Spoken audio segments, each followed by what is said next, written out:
You're listening to the LA Football Podcast.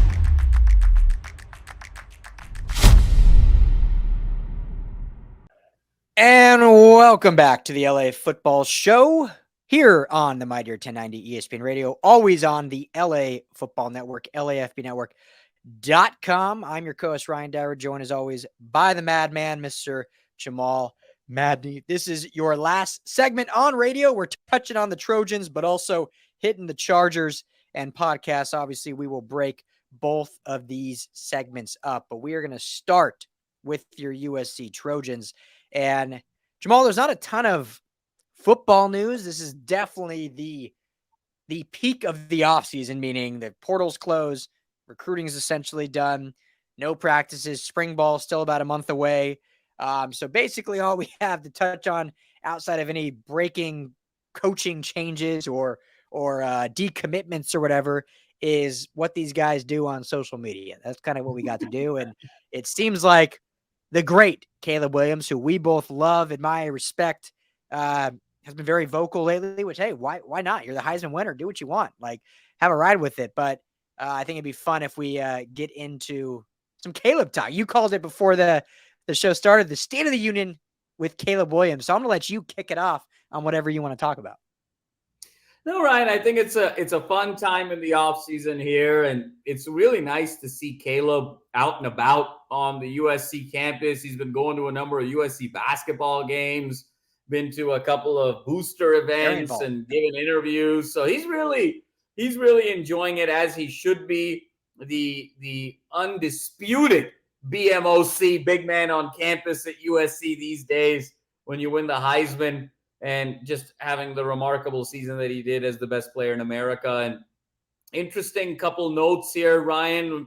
You know, he was asked about that Pac-12 championship game, and he said, absolutely. You know, my injury played an impact in the outcome of that game. I feel like if I was healthy, that would have been a different outcome. And I think you and I are in violent agreement there, where that, you know, unequivocally changed the outcome of that game. And great to see that he's still thinking about that game and talking about it, and, you know, going to use this as motivation going into next year, hopefully, and harness it and channel it in the right way.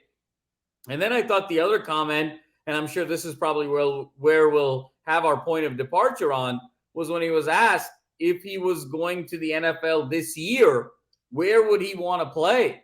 And surprisingly, he picked the Miami Dolphins, which isn't really a team you think of when you think of a highly touted prospect as a destination team. But when he double-clicked on it, he said, I want a young, vibrant, offensive-minded coach, and then I want to play with the best weapons imaginable. And when you look at the dynamic duo of Tyreek Hill and Jalen Waddle, I mean, is there a better duo wide receiver-wise in the NFL? I don't think it's even close that they are the best. So just some interesting conversations and how he's thinking about things. And I wonder, if you're Miami, do you sort of take that into consideration a little bit, you know, and say, hey, maybe, you know, obviously we want Tua to be well and healthy, but you wonder with all these hits, how many more hits he has left?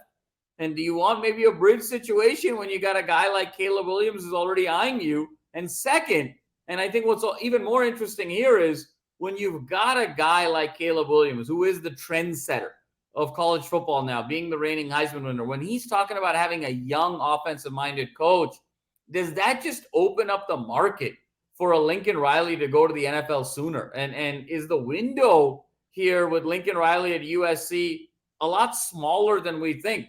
He signed a 10-year contract. We think he's just going to be here forever. But I have a feeling this window is more like 2 to 3 years before he, flirts and puts his toe in the NFL pool, given the kind of competitor he is and what he's accomplished. So lots to sort of dive into there, Ryan, from all angles. But again, USC, the ultimate Hollywood school, never keeps it a dull moment, even in the most benign and innocent of comments and interviews. Yeah, you just laid out the entire outline of the show. So let's start unpacking all of it. Great job. You can have my job. So first, going back to the, whatever you want to call them, the Utah comments, if you will. I mean, I love that he's still talking about it. It's so funny. I don't know if funny is the right word, but when you look at either Utah fans or just USC haters, which there's a lot. I mean, obviously, if you're not in LA, most people hate LA teams. And still, to this day, you see people talking about what he had on his fingernails for that Utah game, the F Utah stuff. And it's, to me, I was like, that was a non-starter. Like, it's like whatever, a little like thing that's like for fun. Like, guys have done it for years with the eye black and all this different thing. And all of a sudden, like, this is made out to this, like, this big dramatic deal that he's like disrespecting Utah. And it's like, all right. But I think it's good for the sport, or at least good for the rivalry that's still being brought up. But I love that Caleb is still talking about that game or that new kind of found rivalry because they lost them twice. That was the one team. Well, not the one team they lost to Tulane, but before Tulane game, that was the one team they didn't beat.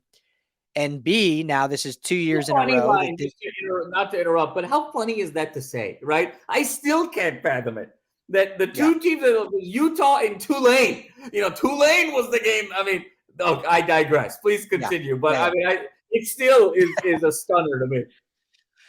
Oh, yeah, I know. I'm trying to forget it. And that's no disrespect to Tulane. Hats off to him. But that's the comment we always get when we post shows is that some random fan will come in like, yeah, but you still lost to Tulane. It's like, here we go. So I guess that's what Oklahoma had to hear for years after losing to Boise State in the Fiesta Bowl. But anyway, so I love that he's doing that because it shows the fire and the passion that it's not just about a personal achievement because he won the ultimate achievement in the Heisman.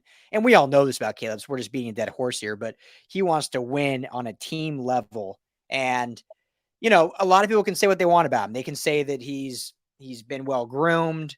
He's just ready to answer the media questions.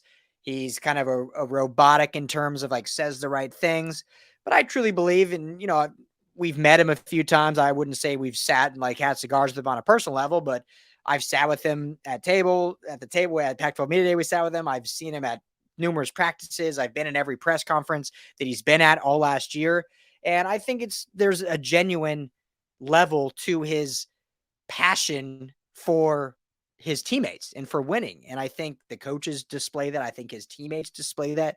And him still talking about that loss, but also having that confidence that had he been Caleb Williams, because he wasn't Caleb Williams with that injury, that would have been a very different outcome. Whether it was still a loss or not, it would have been a very, very close game. And it would have came down probably to the last play, whoever had the ball last. And so it just makes the theatrics of college football next year at the Collie when Utah comes to town. I mean, that should be, Jamal, and we've talked about the USC schedule. It's a great schedule, but that should be the number one ticket in town come whatever that, I can't remember if it's October or November when that game is. But outside of the UCLA game, that should be the hottest ticket in town. Like I have counted on the days, especially since Cam Rising's coming back. You have, coach over at Utah is not retiring. There was many speculation that he was going to hang it up, but he's coming back. I mean, that is going to be an electric game at the Collie. And, we better hope Caleb gets his redemption. He needs it. If he goes out and goes to the NFL, which we'll get to after, I want to get your comment first, and then I'll talk about his comments on Miami. But if he finishes college and goes to the NFL, has a Heisman, let's say USC goes to the college football playoff next year, but he's 0-3 against Utah, that will be talked about forever. And so he needs to beat Utah next year. No, Ryan, you said it best. I mean, him going 0-3 against Utah would be like Matt Barkley going 0-4 against Stanford, right? I mean, that was the knock on Matt Barkley's career. And Matt Barkley was never the quarterback that Caleb Williams was. He had a couple really great seasons, but Caleb Williams is a different level. And I think there's also some rarefied air here, Ryan. Very hard to beat USC 3 times in a row. When you go back in the history of this program, Notre Dame has done it from time to time, given the rivalry. UCLA has done it from time to time, given the rivalry. And then you had that small window with Harbaugh where Stanford did it and beat USC 4 years in a row. Outside of that, nobody's beaten USC 3 times in a row, and Utah has that opportunity. And so, oh my goodness. And it's fascinating because One game was in Utah. One game was in a neutral site. Now we get them at the Collie, and let's see the tables turn, hopefully. Otherwise, that is going to be a very interesting dynamic and question that he's going to have to deal with and answer over the course of the entire season. So that one is going to feel not just like the hottest ticket in town, Ryan, like you said it best. That's going to feel like a Pac-12 championship game, like a playoff game. There's going to be a lot of emotion and a lot riding on that game. I think there's going to be more electricity in that game than any other game that I can think of kind of in a regular season for USC outside of a Notre Dame or a UCLA game from time to time when those teams are really good or there's particularly something spicy going on. So can't wait for it. No, absolutely. And I know you know this, and I'm so not at all calling you out, but just for the record straight, technically, Utah has won 3 straight because they beat them at the Collie when Dante Williams was the interim head coach. But I don't really count that because we're in a new regime. This is a new era. Well, it's fair. That's a fair point.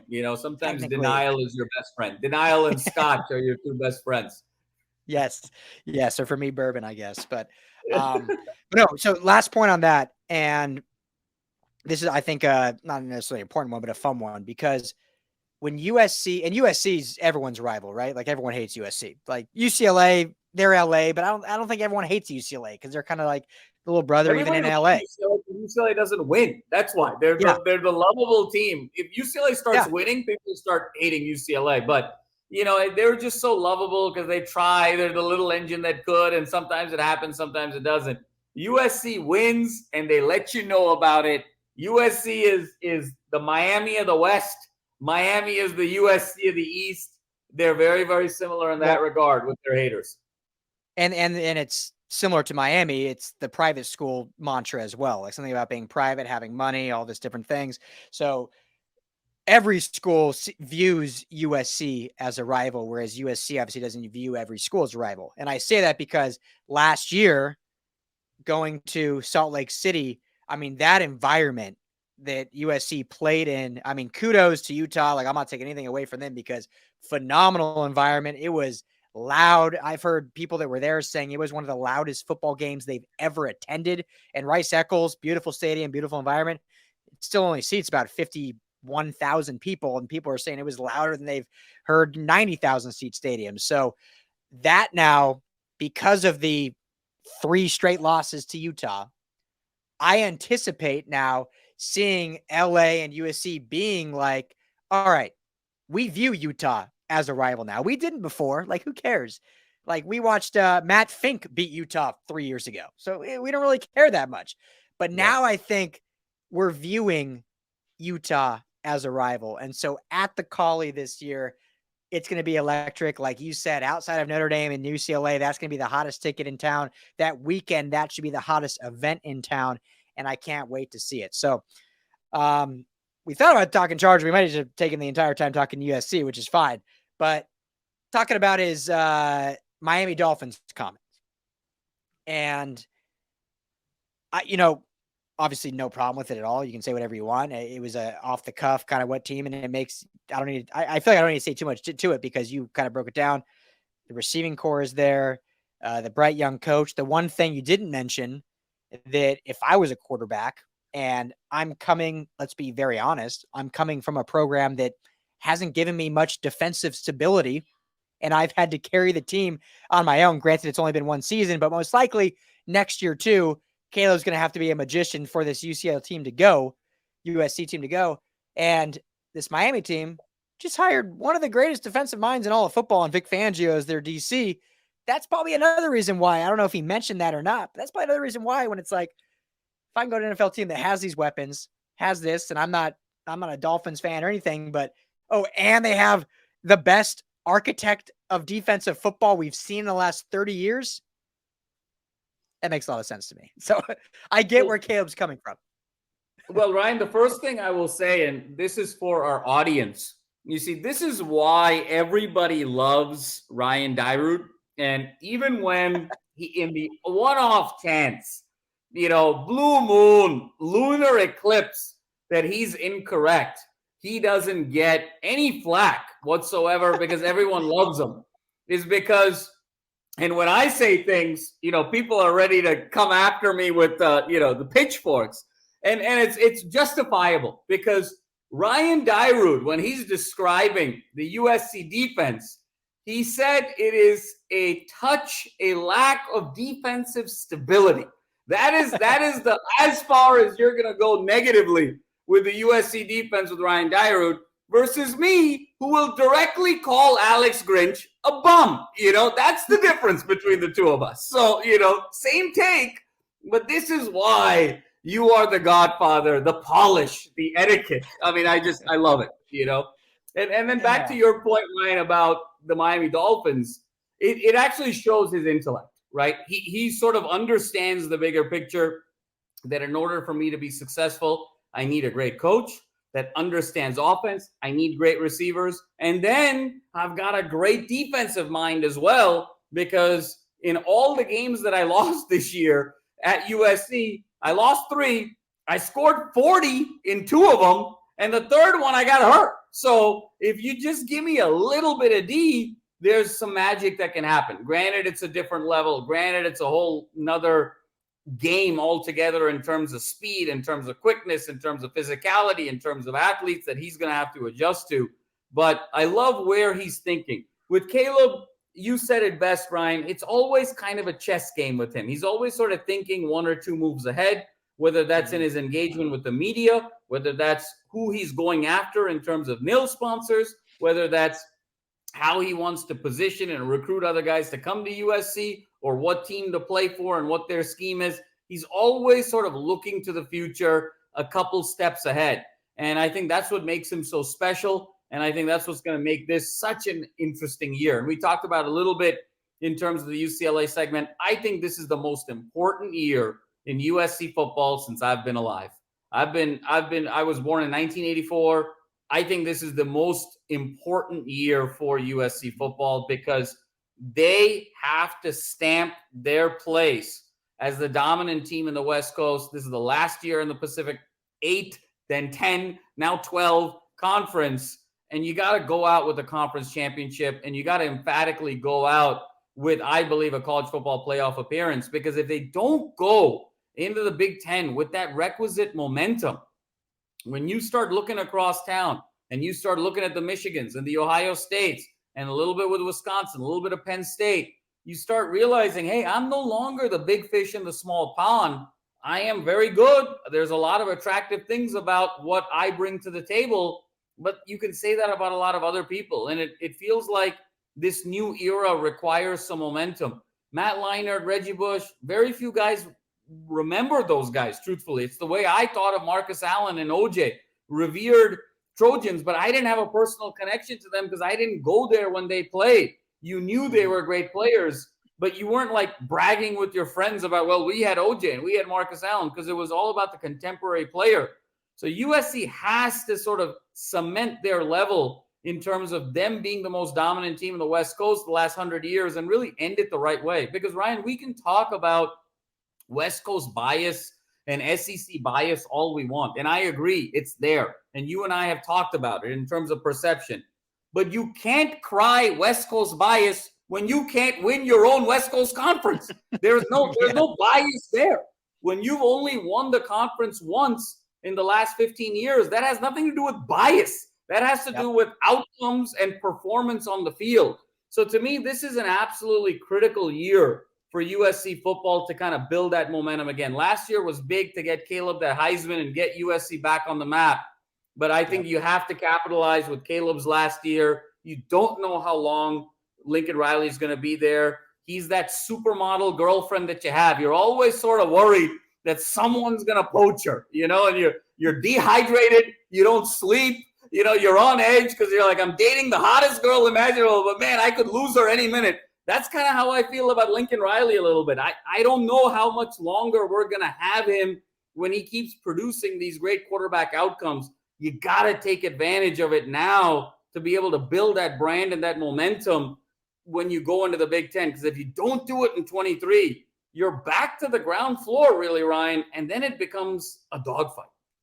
Yeah, no, I completely agree because, after next year, they go to the Big Ten, and then you're starting a essentially rookie quarterback in Malachi Nelson, and so much unknown. And obviously, depending who you talk to, he's the best quarterback recruit. Dante Moore's the best quarterback recruit. Arch Manning's the top quarterback. I mean, they're all like 1, 2, 3, 4.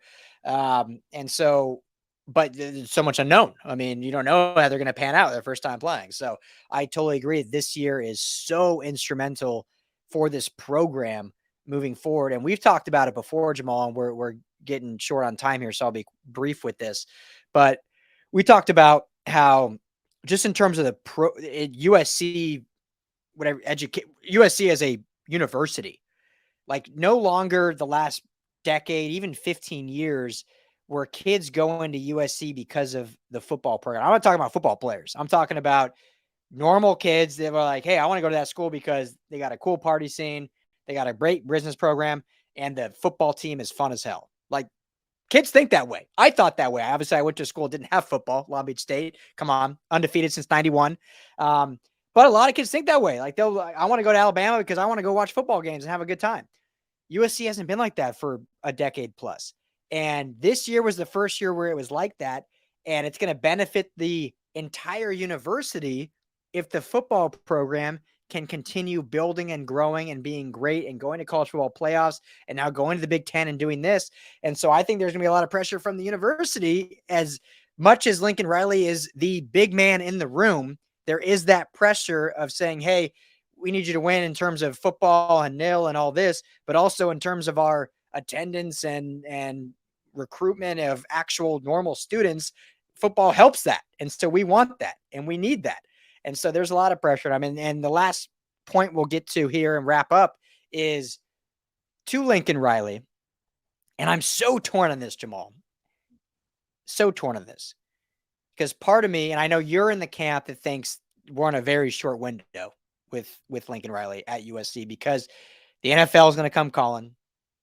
He hasn't gone to the NFL yet. He's a Texas guy. That Dallas job eventually is going to open up.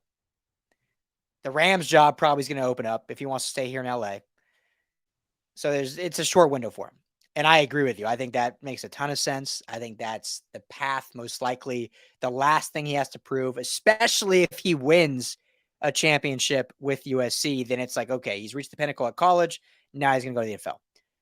But I'm torn because the other part of me is here's a guy that is one of the greatest teachers of football when it comes to the quarterback and the offensive level.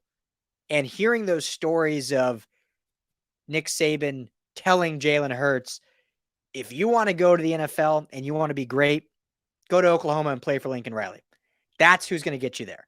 And hearing that and hearing arguably the greatest college football coach ever calling Lincoln Riley the greatest QB teacher in college football, that has me thinking like, no, this may be where he's meant to be. And I think he realizes that.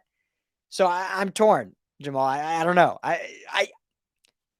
I would be surprised if he didn't at least give the NFL a shot, but I also would be, but at the other coin, I'd be surprised if he leaves before his contract's up. I don't know. I'm so torn. Yeah, Ryan. I mean, it's a great point. And I think that for me, I kind of go back to he's a guy from West Texas, Oklahoma, in that part of the region, in that part of the country, along with UT, that's a destination job, and granted, he wasn't making $10 million a year at USC, but they would have upped that to 7 or 8. And at that point, it's kind of like, there's really not much difference between making $10 million a year and making $8 million a year, especially when it's $10 million a year in LA versus $8 million a year in Norman. I mean, $8 million a year in Norman takes you way further than $10 million a year does in LA. I get it's LA. I get he wants to live in LA. But when you are a coach and when you're so involved, how much of the city are you truly enjoying versus a guy that could just as easily have his private jet in Norman, fly into LA for a nice weekend with the wife and the kids, and then fly back out? You're probably enjoying LA the same amount as you are if you're living there, truthfully. So to me, that's always been the one caveat is a guy from that region leaves a destination job to go to USC. It never felt like USC was his destination. And when you are such a great teacher of quarterbacks, you want to test that skill at the highest level. And at some point, he is going to make that jump. And I think at some point he's going to make that jump when he's young enough to give it his all. Like, he's not going to make that jump when he's 58 or 55 when, he's had 15 or 20 years in college. He's going to make that jump in his 40s when he can kind of give it his all, see what happens. If it doesn't work out, he's always going to go back to college. Nick Saban tried it, came back, and then became the greatest college football coach. Nick Saban was national championship coach at LSU, went to the Dolphins, ironically enough, 2 years, and then came back and then became the GOAT. Spurrier tried it, then came back to South Carolina. All of these guys, Butch Davis, all of these guys tried it and had an opportunity to come back with success. So for that reason, I just feel like this window, I believe, Ryan, and could be a hot take or not, I've told you this offline, Malachi Nelson will be the last quarterback Lincoln Riley coaches at USC. After Malachi Nelson, Lincoln Riley will go to the NFL. And it may happen over the 2 years of Malachi, 3 years, 1 year, but Malachi Nelson will be the last quarterback Lincoln Riley coaches at the University of Southern California. Yeah, and hey, if they win the national title next year, he may not even coach Malachi. Maybe the last quarterback he recruited. And, the last thing I'll say, and maybe just because I'm hopeful that he stays at USC, because I just love the marriage there, and I think it's great for LA, it's great for USC. But where Lincoln Riley differs from other college coaches that made the leap, and why I think he would be a great NFL coach, is he's a very different mindset and teacher than this particular coach. But in terms of respect, endearment, players love him, swagger, he's very similar to Pete Carroll, who happened to be a USC coach. And Pete Carroll obviously failed his first stint in the NFL, but then obviously we know what he's done in his second stint with the Seattle Seahawks, and he got that stint because of USC, who springboarded him and got him there. And you look at guys like Nick Saban, Butch Davis, Nick Spurrier. These are old school college guys that run a program. Urban Meyer is a perfect example. Like, dictator type coaches that can work in college will never work in the NFL. Lincoln Riley doesn't run it like that. Like, he's he obviously runs the tight ship. He demands respect, but he's also, players love him. Like, he's not like he's demanding, but he's respectful, right? Like, where he differs from Clay Helton is Clay Helton everyone loved, but there was really no accountability or ownership. Lincoln Riley has that accountability and ownership. Plus, he has the pedigree and success that people can buy into, but he wouldn't rub NFL players the wrong way. So he would definitely, I think, be a good NFL coach, and probably could just call Pete Carroll and like, hey, we're alumni buddies now. Like, what do I got to do to get a job, and how do I be successful? And I could go on and do it. So I hope it doesn't happen, but I'm torn. I'm probably 60% in agreement with you that we're looking at 2 to 4 years max. And then I'm probably 40% that I'm like, maybe he just loves college and wants to stay. It's probably more just fingers crossed kind of thing. But anyway, that's all the time we got for your USC program. This is the LA Football Show. Thank you all for tuning in. Everyone have a blessed weekend. For Jamal Madni, I'm Ryan Dyrud. We will talk to you all next week.